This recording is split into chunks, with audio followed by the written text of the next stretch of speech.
are you purely just practical based? So you love just to practice, and where would you say you are? Like I enjoy, the nice thing about teaching, which you'll see, is when the lights come on in people's eyes. Yeah. And they go like, that, I think that's why I teach. But also I enjoy my work's not very alternate, but it's just a different approach.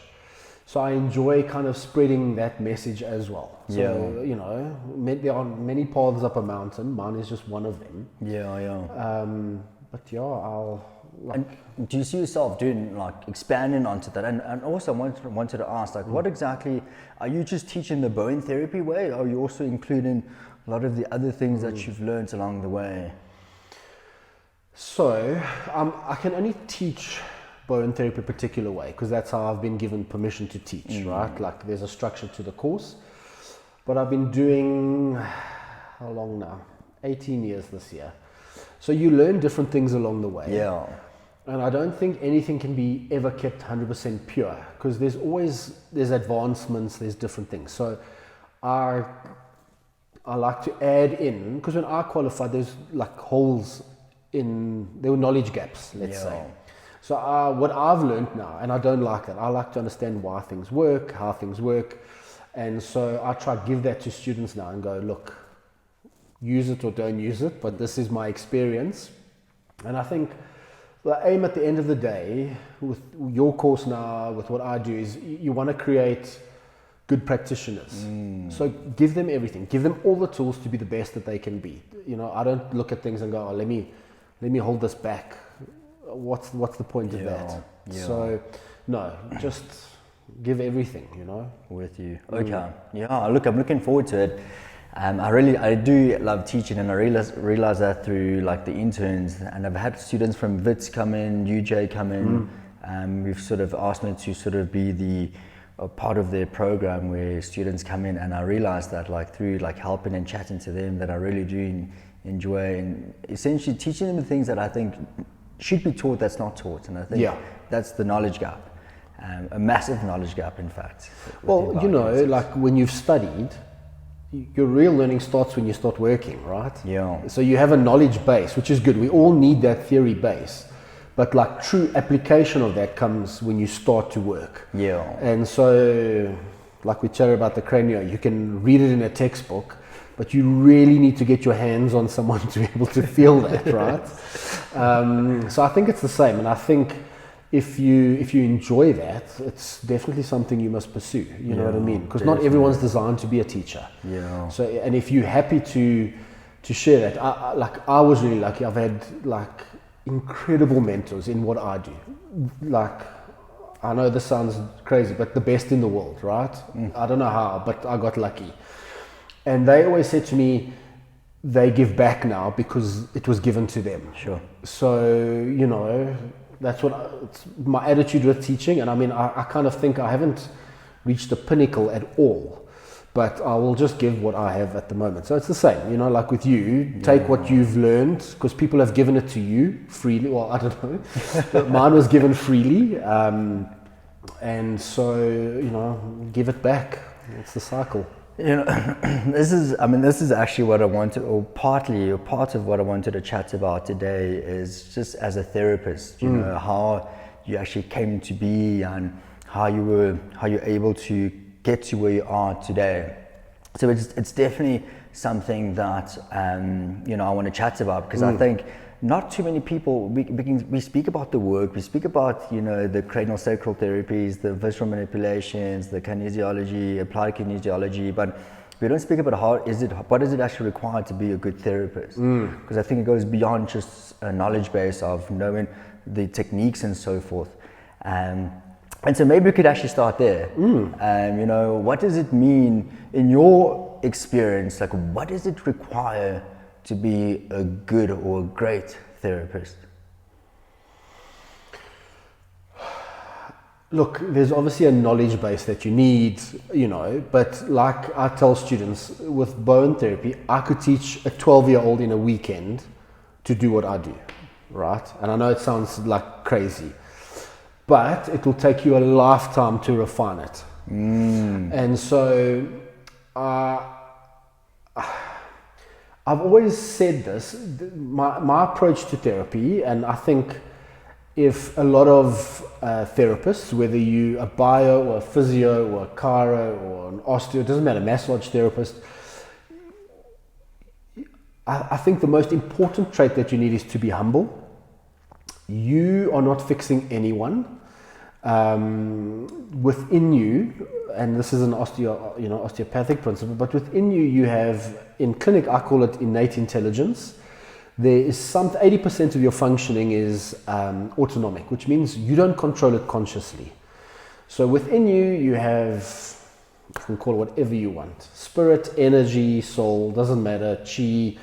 You have an intelligence that runs your body. And I always say to people in clinic, you have an ego, right, Kaelan, and you're bio, and you have all of these things, and you just attached onto that nervous system. And so if your nervous system's happy, you happy.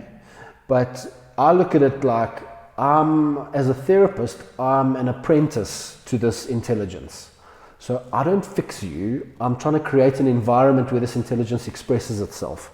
And so the moment you can take your ego out of the equation, because it happens, you get some incredible results with people, and immediately you think, that was good, but I actually can't take credit for it. Sure.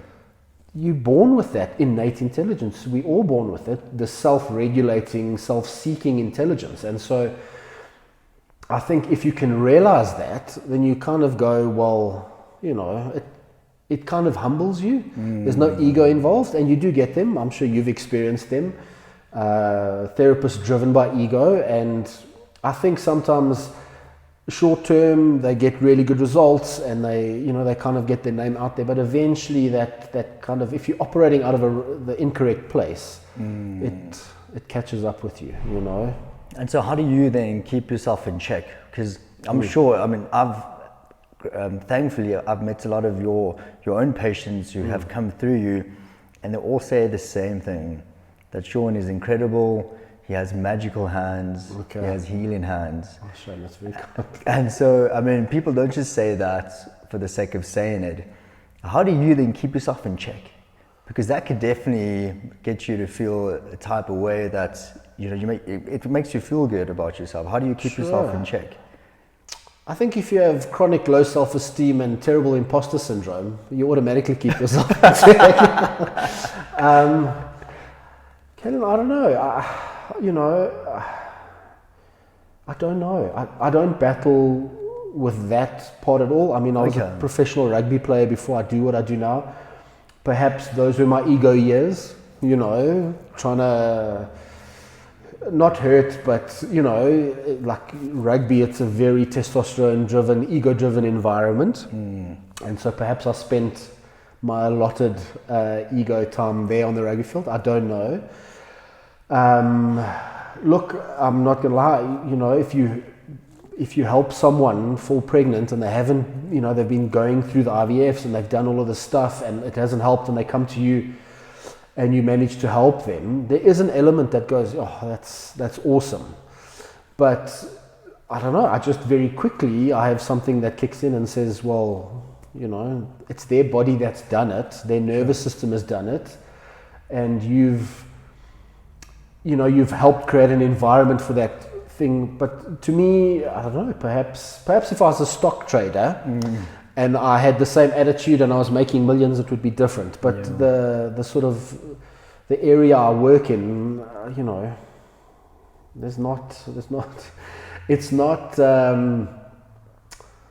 I don't know. It's not something to brag about, or you know what I mean.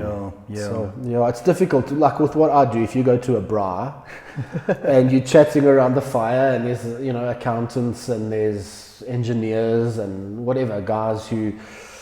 I've kind of learned now not to talk. I just go quiet because it's hard to explain what I do, number one, and also, in that maybe testosterone-driven environment, it's not. How can I say it? In society, it's not looked upon like, oh, this is something amazing. It's like, oh, yeah, with you, pretty much, you do that. That's cool type thing, which is fine. Like, I don't care. Yeah. But yeah. I suppose. But I think it's more the chronic low self-esteem and imposter syndrome that just keeps everything at level. It's so interesting that you mentioned that. And actually, one of my first questions that I actually was going to ask was, you know, in order for me to better understand you, what could you tell me, whether it's about your childhood, but an early context, in order to better understand you? I don't know. I've always I've always kind of been interested in maybe alternate things, like, you know, energy and, but I don't know. It's hard to answer that. Like, as a child growing up, did you have an influence from your mum? Was she very alternative? Was it from your dad? Were they disciplinarians? And did you have a good relationship? What is there anything that happened? No, look, you know, my parents separated when I was very young, and so that influences anyone. I get it in clinic. People come in and go, "Oh, my parents divorced, but I was fine." I'm like, "No, you weren't." Like, your ego tells you you're fine, but you know, you've got Crohn's, you get migraines, your hormones are all over the place, and you don't sleep. That's enough to go, you were affected by it, right? Plus, you add to that other life stresses. So it's not necessarily just that. I was always, well, the joke in the family, I had a ninja school in my back garden when I was younger. So I was always really interested in martial arts. I watched every ninja movie that came out in the 70s and 80s. I watched, I can guarantee you, some of them twice. And yeah, I went for 2 karate lessons and then quit because they weren't teaching me how to use a sword. So I didn't want to go back. So perhaps there's that. I don't know. Yeah, look, I'm sure parents have influenced in a particular way. Perhaps I've often thought about what I do. Maybe I should do something else, but I always come back to what I do. So I think Tom Bowen, the guy who developed Bowen Therapy, used to say, you know, I don't want to say abilities, but his ability to help people was a gift from God. And so I sometimes think, I don't believe in free choice. I think we are who we are, and even we have the illusion of free choice, because I can decide something today and make another decision tomorrow, but me deciding to do that was decided years back, right? So there is no such thing as free choice, in my opinion. So yeah, you know, I do what I do now because perhaps I didn't have a choice, and I was always going to do this. What was really interesting, well, not to digress too much, but when I was 24, I was playing rugby in Australia, and I went to an alternative holistic fair, right? And there were, like, back then, Chinese medicine was unknown in South Africa, but in Australia it's really big, you know, different things. So I went and I chatted to a traditional Chinese medicine practitioner, and I went to a face reader, like all these alternative health things. And I'll never forget, I sat in front of this, let's call her an intuitive, and we got chatting, and she said to me, "Are you an artist?" And I said no. I was much bigger than I am now, like in shape, you know, 24, you're like at your peak. I said, "I'm here to play rugby." And so she said, "No, you like sculpt. Do you pottery?" I'm like, "No, I promise you, I don't do that." And she said, "No, you're going to be working with your hands, like, you know." And I was like, "Okay." And I didn't think about the conversation. And then it would have been 2004, so 6, like, I don't know, 13 years later. 13 years later, I'll never forget, I was working on a patient in clinic, and that conversation triggered in my mind, and I was like, "Oh my God." You know what I mean? Like, she was right. Who knows? Perhaps that planted a seed. I don't know. Yeah. But sometimes I think the only reason I went to Australia was to hear the words Bowen Therapy, because that's exactly what happened. I never went for treatment there, but heard about it.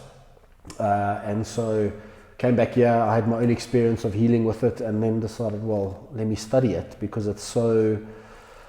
I was into alternate things. I'd studied meditation and breathwork way before it's as popular as it is today. And I know you won't say it now, I used to have dreadlocks.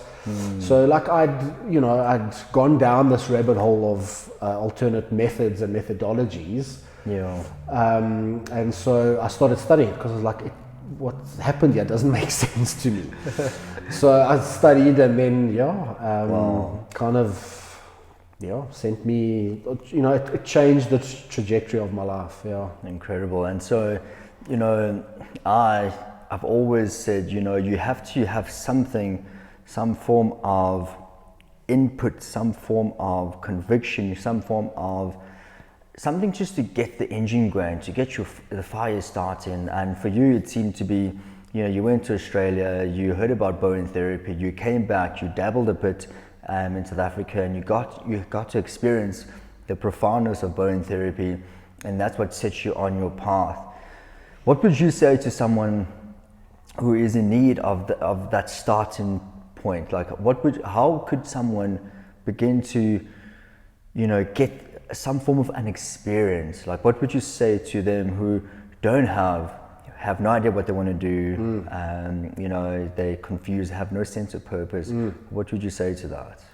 Just, you've got to do. So we don't discover purpose. Purpose doesn't come and sit on our lap, right? You have to discover purpose. And so we do that through experience. That is our purpose on this earth, I believe, is to experience, right? So experience different things. I think you come into this life with, we are more baked than we think we are. So we're just not a full cake yet, but we come into this world and we have certain personality traits and characteristics that develop over time. For a long time, I kind of sat more on the nurture side as opposed to the nature side. I believed it was the environment that you grew up in. Since having kids, I kind of see how the nature side of things is very dominant. Yes, don't get me wrong, epigenetics, if you take a healthy nature and you put it into a dysfunctional environment, it becomes dysfunctional. And yes, if you take a dysfunctional nature and you put it into a healthy environment, nurture, it helps, but you carry these traits with you, right? So I think we are inclined to have certain likes, and we're inclined to go in particular ways internally, but your environment shapes that as well. So, and I think that's a lot of the problem with a lot of young people growing up today. And I mean, I'm guilty of this, just getting lost in social media. It's so awesome. Different reels come up and the algorithm's just feeding me stuff that my brain really likes. But I'm not actually doing anything. So my brain thinks I'm doing something, right? And I'm kind of experiencing life through the reels that are coming up on my algorithmic feed. But what am I actually doing? Nothing. I'm not moving in life, right? And so as hard as it is, it's kind of like anything. If you want to start a gym practice, let's say you want to get in shape, those first 6 to 8 weeks are ugly. You don't want to go. It's, you hurt, it's uncomfortable, you're learning something new, but this is, in any situation, this is that first sort of block of new learning is difficult, right? And so it's the same. If you feel you're stuck in life, or you feel like you lack purpose, you need to find that purpose, because life is neutral. So if you just sit still, you're just going to get a neutral experience. Really, the purpose of life is the purpose you give it. Yeah. So go out there and find what you want to do, and you only do that through experience. So if you try crocheting for 8 months and you kind of go, look, this isn't for me, great, but that's something you can tick off the list. You know what I mean? And I think if we're actively searching for where we want to go, we eventually we find the people that will guide us. We find the help that we need if we're clear on the direction we're moving in, So I did a lot of ultra running a few years back, and what was always fascinating to me is the people you pick up along the way. And you might run with them for 10Ks, and then you kind of separate. You either running faster, they moving slower. You get to an aid station, you move on, and they it's so strange. It's so subtle, the parting. There's no, and it's not like, okay, cheers. No one says bye, no one says cheers, I'll see you later. It's just, and it's so fascinating, the conversations you have with these different people, because you often, you'll find you have a lot of similar interests with them. Often you'll find you hurting terribly and they in a good phase. So they're pulling you along. Sometimes it's the other way. You in a good phase, but you dragging this, they battling, they're hurting. You dragging them along. And I think you get like that, laughs like that, You meet the people you need to meet at that particular time, but you've got to put yourself out there, right? Yes. You got to move. Otherwise, what's that famous saying? You can't be neutral on a moving train type thing. Yeah. So if you're on the moving train, you're going in a particular direction. You'll meet the people you need to meet. Sure. The thing that stands out for me as you say this is, number one, if you have to have some form of vision of where you want to go. Because if you don't have that vision, you're not going to draw the people necessary in order to get you to where you need to go. So have a clear vision of what it is or where you would like to go, or what you would like to achieve.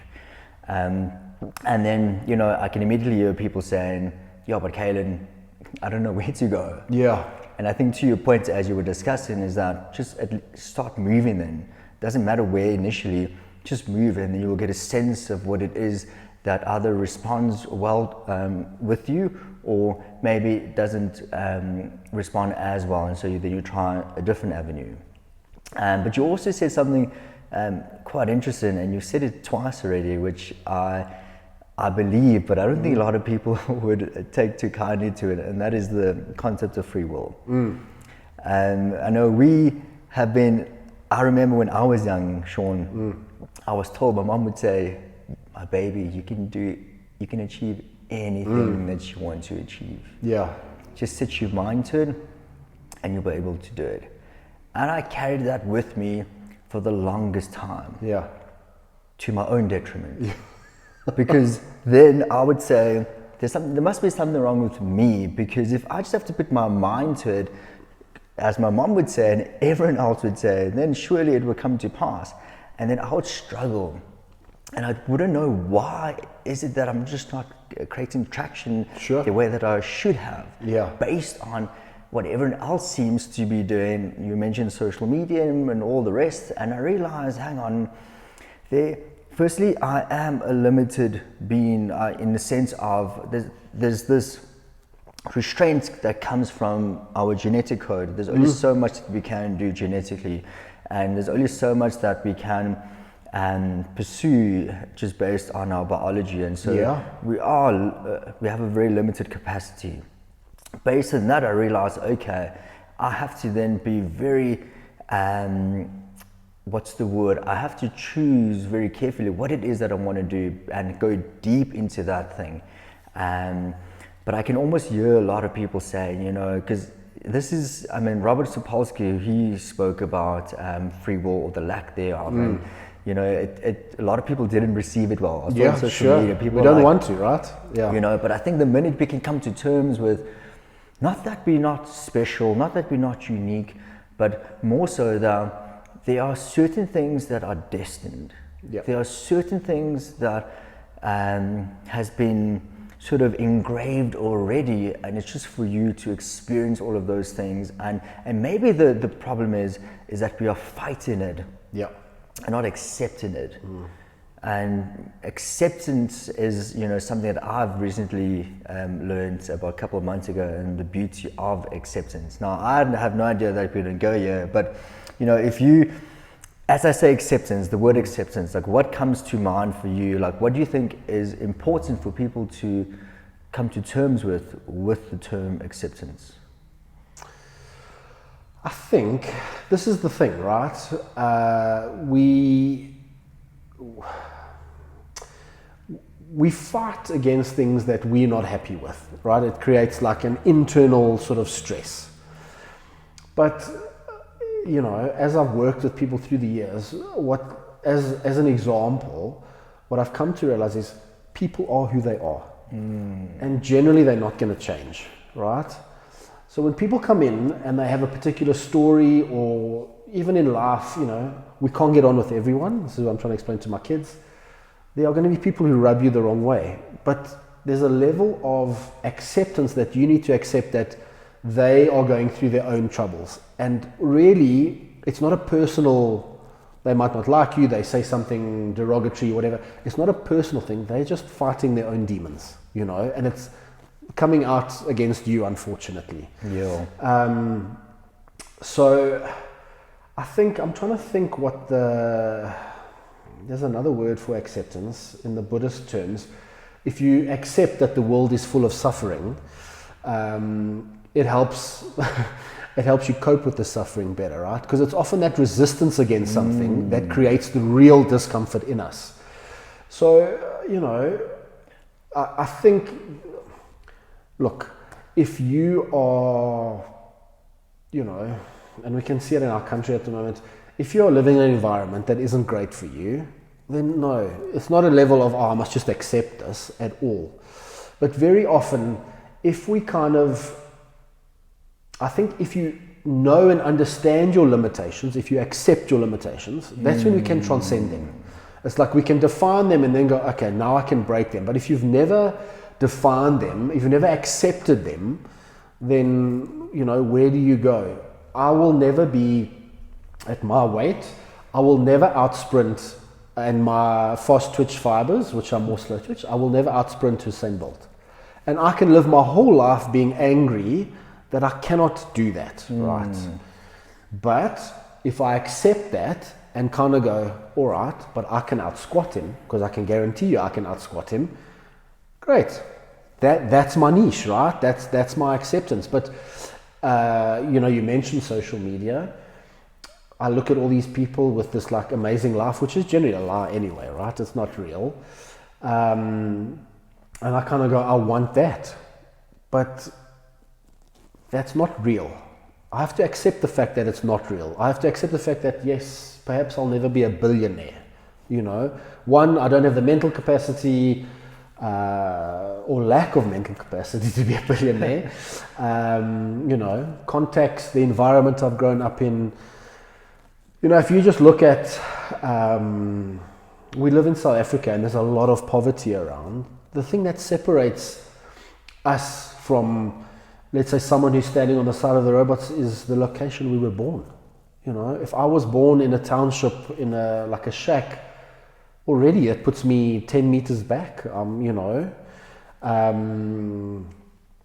So, yeah, you know, acceptance is not a case of like surrender.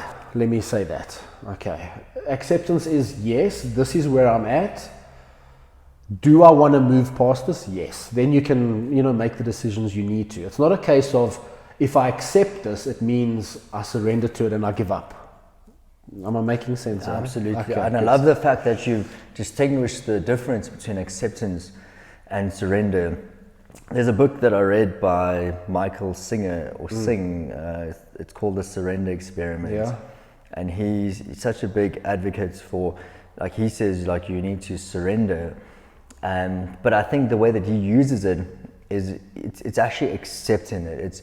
It's accepting and sort of going with your own tendencies instead of fighting. And you made the example of being a billionaire where you don't really have the genetic makeup for that, you know, and so rather going toward a stream that comes a lot more easier for you than trying to go uphill, when, you know, it's just going to create a lot more strain in and of itself. But I love the fact that you've distinguished the difference. Now, as you would know, you know, with all the patients that come through your doors, people have a lot of pain. And to the point where, you know, it becomes debilitating and it engulfs the whole life. Yeah. And I almost want to say that to the point where there's a lot of resistance towards their pain. So they're not accepting their pain, they're fighting their pain. Now, what would you say to someone who is in pain? And maybe let's actually take it a step back before we discuss pain. What is your definition of pain? No one's ever asked me that, eh? I look at pain as a feedback loop, right? So the nervous system in the body is giving you signals that something's not right. It's like your car's engine lights coming on, you know, the oil light or the petrol light or whatever. It's an indication that there's an imbalance somewhere in the system. And so sometimes the imbalance is physical, right? A lot of the times it's emotional, you know, cognitive, or chemical, you know, drugs, alcohol, toxicity. It does the same thing. Those three stresses will create pain in the body. Again, it's not, and you know, I mean, I can tie this in with the acceptance we spoke about, and this is ultra running taught me this, because you go to a place where you think you just cannot go on. The pain is so intense in your feet, in your body, it's like in your soul. And if you can just accept it and work with it, right? You don't resist it. It's weird, but the pain dissipates. It's probably brain hypoxia, I get that, but you get to a point where the pain stops. And I think it's the same with people. We are so quick to resist the pain that we feel. And, you know, it's great, trust me. If you've, you know, severed a leg, you want morphine. Like, I get that, right? We don't need to breathe through that. But people are very quick in today's society, because we live such hectic lives, to like take a tablet for headache or take a painkiller. I mean, I'm there. I do that from time to time to block the pain. But pain is a messenger, right? It's trying to give you information. It's giving you a story or feedback that something is wrong in the system. So I don't look at it as something that we should resist. I look at it as like a messenger. And so you need to be able to work with it, you know? Absolutely. I mean, that's to your point, you know, we've noticed that the minute someone comes in through these doors and they're like, Kaelan, you get rid of my pain now. Yeah. Immediately I'm like, okay, this is going to take a while, because they haven't actually accepted that they have, or they're resisting the pain. And just by the mere fact of resisting it, does pain actually amplify? Does the pain actually become worse?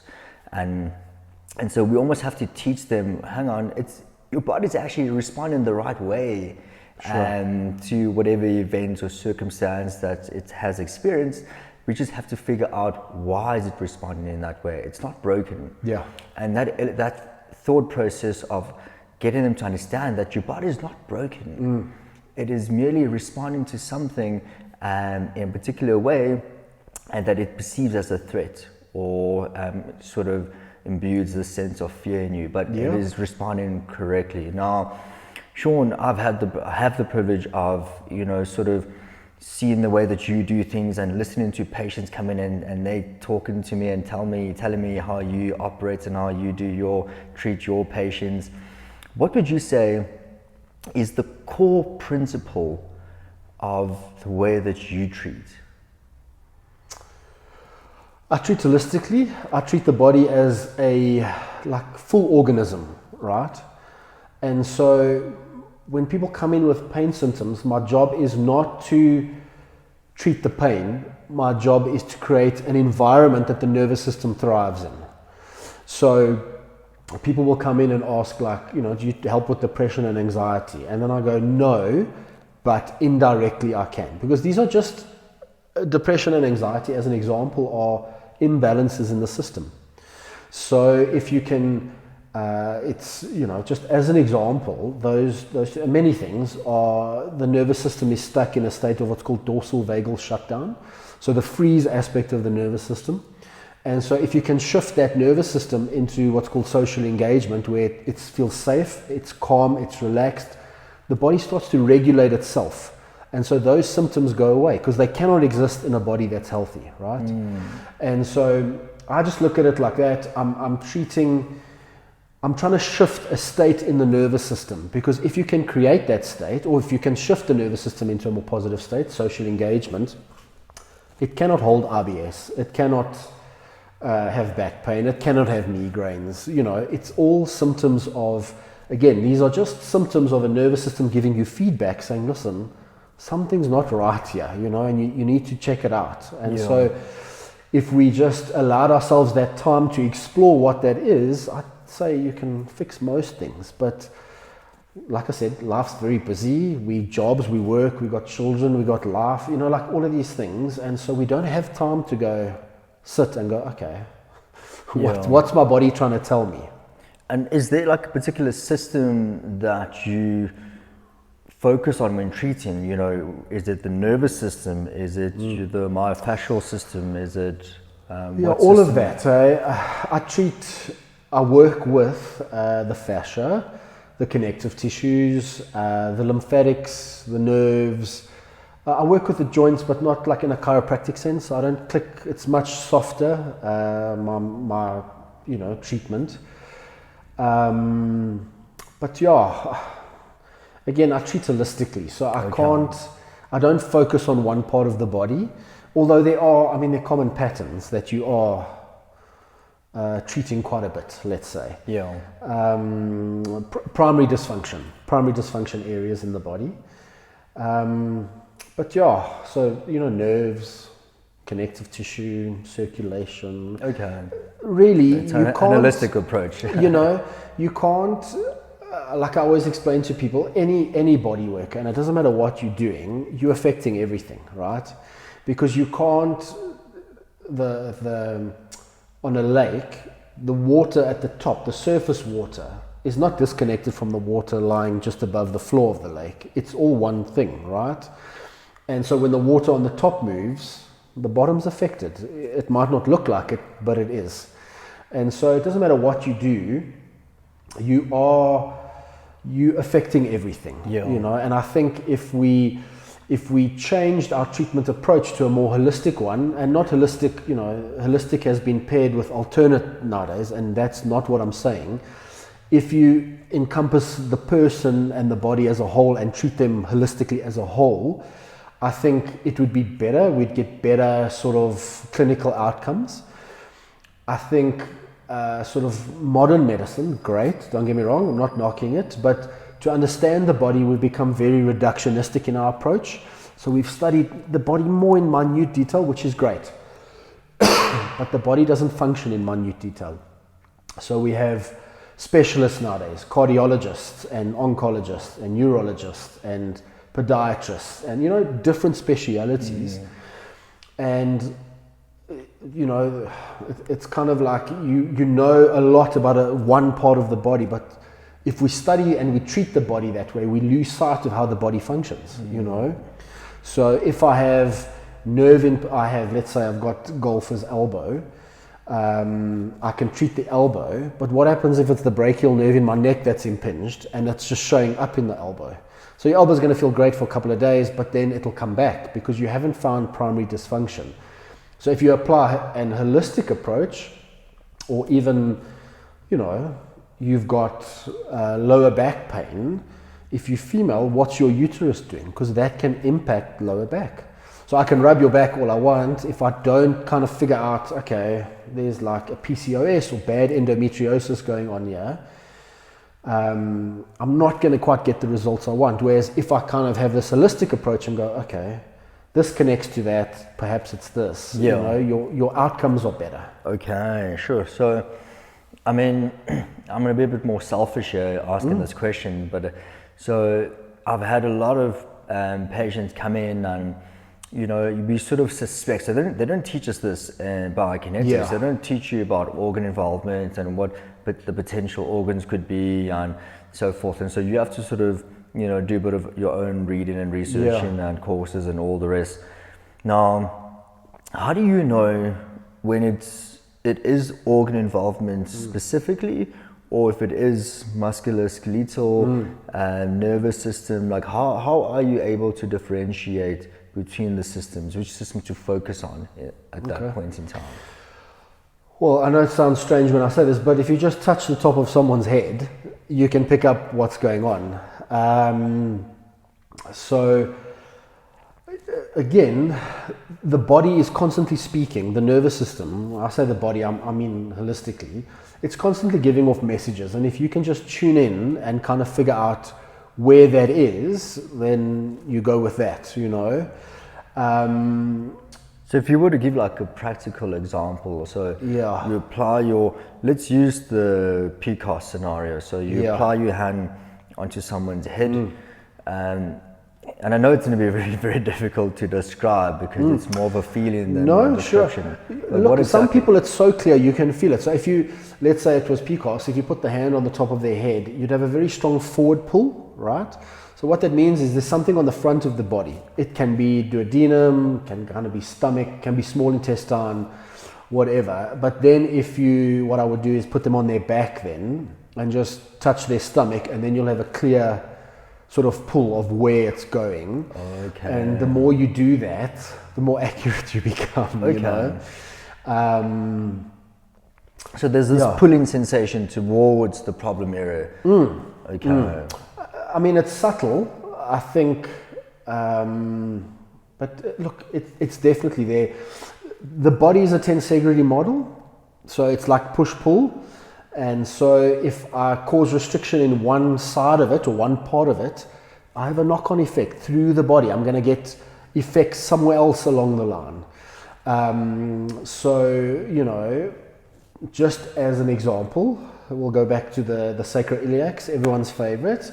If I have a rotational pattern in my sacroiliac, so let's say my right's locked, generally as the right hip will rotate backwards and the left one will go forward, so it gives me like a twist in the pelvis, which is fine. But over years, your one knee starts to take a bit of strain and you get wear and tear, and then you end up having a scope because the cartilage has gone in the knee. But that's really just the sacroiliac joint that needed to be, the pelvis that needed to be kind of sorted out, you know. So, you know, everything connects to everything. Yeah. And if you just kind of, again, I'm not, look,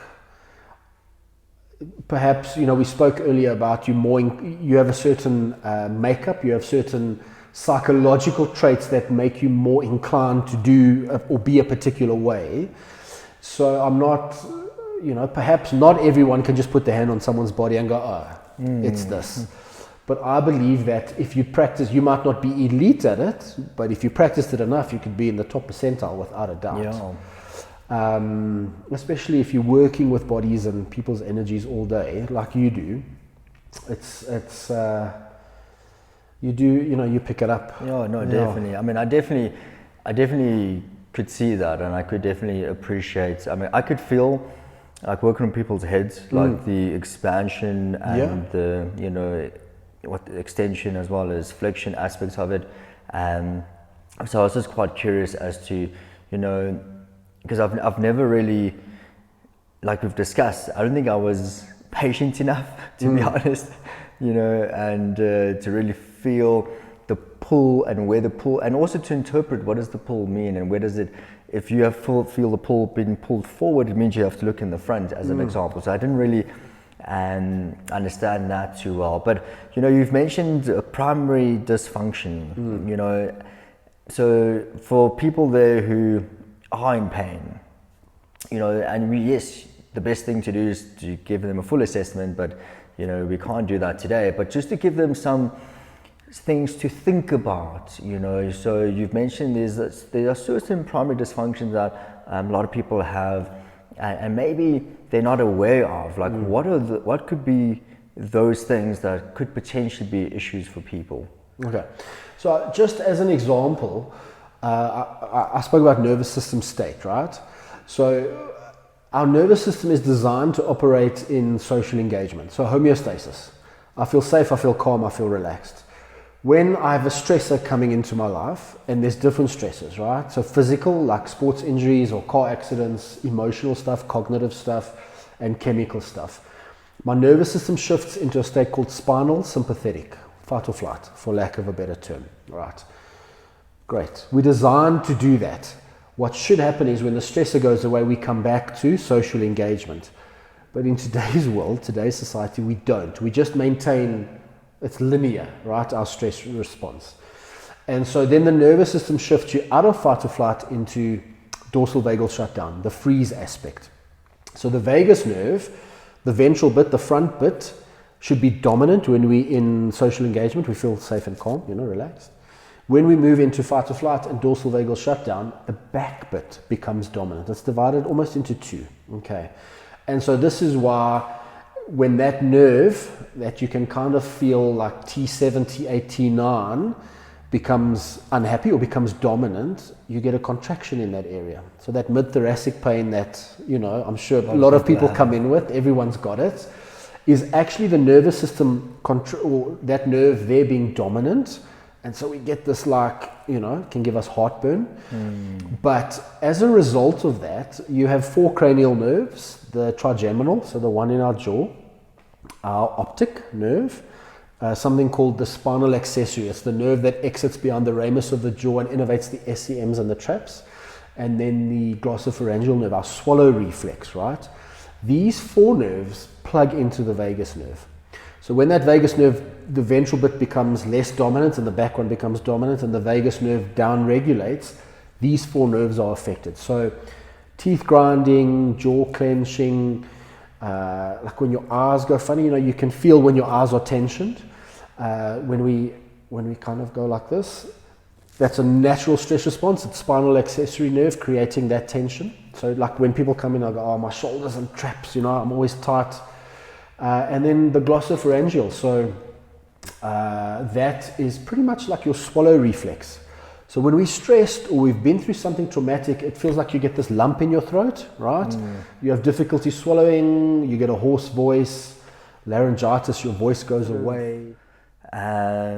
Jump on what we spoke about. So you were saying that you can actually separate your emotions from the biomechanical aspects of the body. Yeah. Why is that? And again, it's nervous system state, right? So I explained earlier about, just as an example, let's say you are stressed and your atlas and axis goes out with those 4 cranial nerves, right? So you've got this neck restriction, right, that the body compensates around. And so the compensation means my lower back becomes dysfunctional. So I've got pain in my lower back that no adjustment of L4, L5 will take away permanently. It might feel good for a couple of days, but then it comes back because my atlas and axis is out, but it's out because of the state of my nervous system, and my nervous system state is dictated by I've just lost someone very close to me, or I've just lost a job, or I don't have money to pay for this, or I've been through something traumatic. It's one thing, and I think that, again, I mentioned earlier, like you've got to take an holistic approach. It doesn't matter what your method of treatment is. They're all valid. They all work. But you've got to look at the person that you are working with as like a whole, as a full being. Their posture is a reflection, or whatever's going on in them is a reflection of where they are today. It's an accumulation of everything.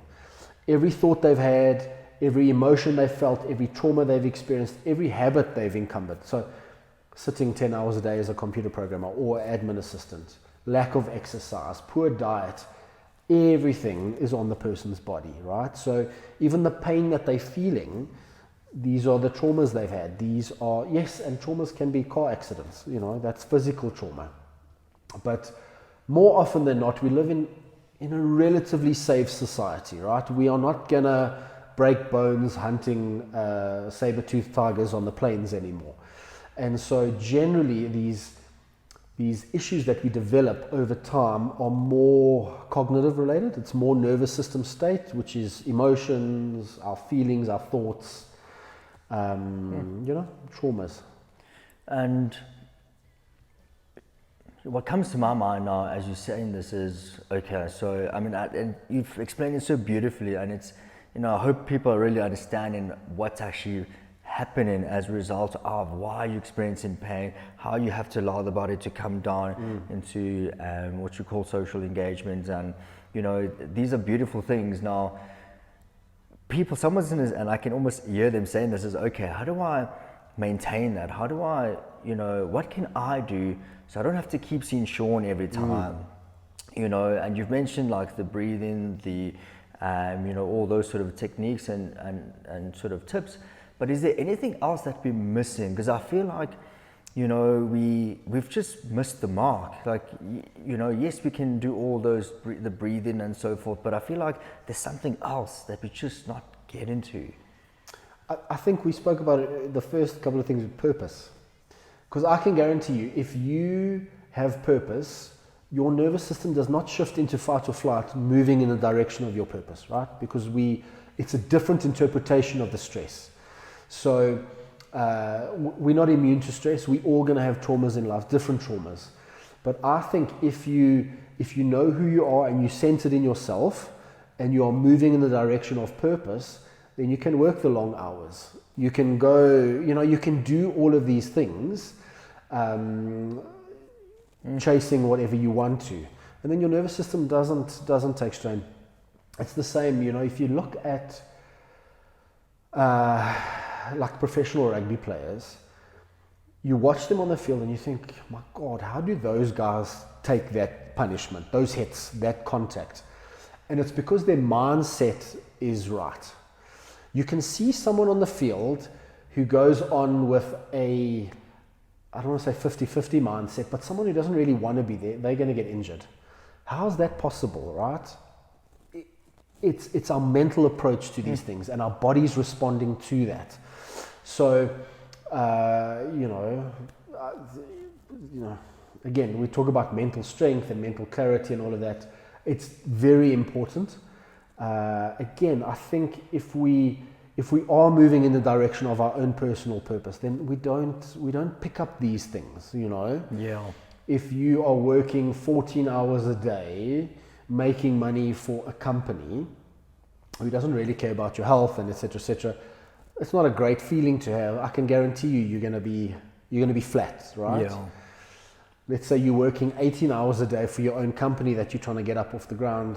It's a very different sort of mindset involved, and so you're not overcome by that stress. It's a different type of stress. So I'm not saying everyone must go out there and work 18 hours a day for themselves, but again, put yourself into an environment where your nervous system is happy.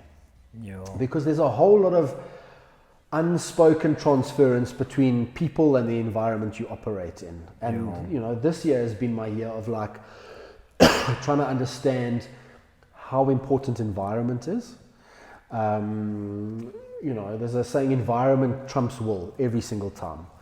And so, yes, you can be the most positive person, but if you are working in an environment with negativity, generally you're going to be worn down eventually over time, and you will become negative.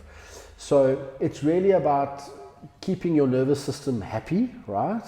Healthy, move, eat healthy foods, limit the toxins and the poisons, have close personal relationships, positive close personal relationships, and then take that nervous system and put it in an environment that's going to help the nervous system and not be constantly fighting against it. Like I said, we can chat all day, but we're going to bring it a bit to a close now. If there's anything that if there's a word of advice or a nugget of truth that we haven't spoken about that you think is equally important that people should know, just one nugget of truth, what would that be for people?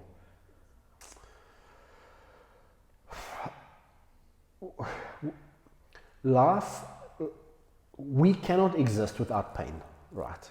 Our birth process is pain. So we've come into the world and we're going to experience pain. But you kind of have a choice, right?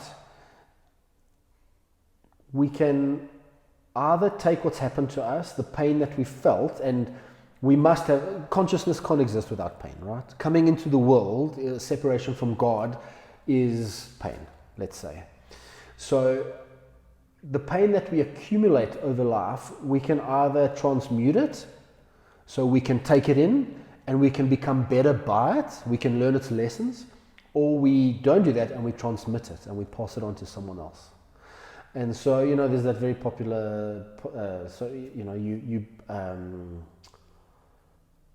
if you don't stop your own bleeding, you just bleed onto others. There's something like that.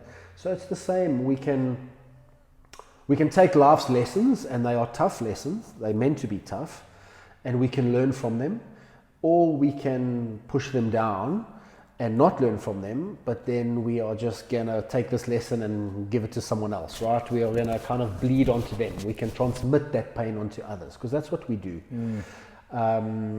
So yeah, you know, coming right back to that pain thing, perhaps that's what pain is here for. It's a teacher, right? It's a messenger to kind of show us what needs work in our lives. And if we don't do that work, we just vomit it onto other people. Sean, lastly, if you could just tell people how they could get hold of you, how they could make an appointment to see you, all your social media, yeah, if you don't mind sharing that. No, sure. My website is structuralmedicine.co.za. You can book online an appointment there. It just gives a little bit of information. It needs to be updated, to be very honest. It gives a little bit of information of what I do. I'm on Instagram and Facebook. I haven't got as far as TikTok yet. Really, my wife runs all of that because I don't have time for it. But yeah, I think just structuralmedicine.co.za will probably be the easiest. My phone number's there as well. So yeah.